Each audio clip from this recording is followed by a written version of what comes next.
வணக்கம் ஜி.கே. அஸ்ட்ரோவின் இன்று காலை 6 மணி நேரப்படி இன்றைய பஞ்சாங்கம். இன்றைய தேதி டிசம்பர் 25, 2023. இன்றைய கிழமை திங்கள். இந்நாளிற்கான ராசி ரிஷபம். இந்நாளிற்கான நட்சத்திரம் ரோகிணி, 2ஆம் பாதம். இன்றைய திதி சதுர்த்தசி. இன்றைய யோகம் சுபம். இன்றைய கரணம் கரஜை. இன்றைய ராசி துலாம் ராசிக்கு சந்திராஷ்டம ராசியாகும். ரிஷபம் ராசியின் இன்றைய திதி சூன்ய ராசிகள்: மிதுனம், கன்னி, மீனம், தனுசு.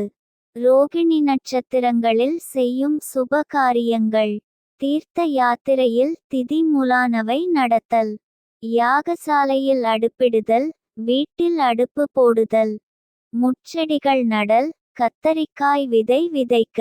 3. கிருத்திகை ஹோமம், சமையல் செய்ய, விரக்ஷங்கள் வெட்ட, சூளைக்கு தீயிட, வாகனாதிகள் விற்க. சைவாகம் கிரியைகள்: சிசுக்களுக்கு முடி வாங்குதல் நடத்த, சூளைக்க தீயிட. ரோகிணி ருது சாந்தி, பூமுடித்தல், சீமந்தம், விஷ்ணுபலி பெயர் சூட்டல், விருந்துண்ணல், உபநயனம், வித்தியாபியாசம், ஆலய ஆரம்பம், கிரகப்பிரவேசம், கும்பாபிஷேகம், யாகம், நவக்கிர சாந்தி, வியாபாரம், தானியங்களை இருப்பு வைக்க, கிணறு வெட்ட, வாசக்கால் நாட்ட, புத்தகங்கள், பத்திரிகைகள் பிரசுரம் செய்ய, கிருஷியாரம்பம். சமுத்திர யாத்திரை: கடன் வாங்க, கடன் தீர்க்க.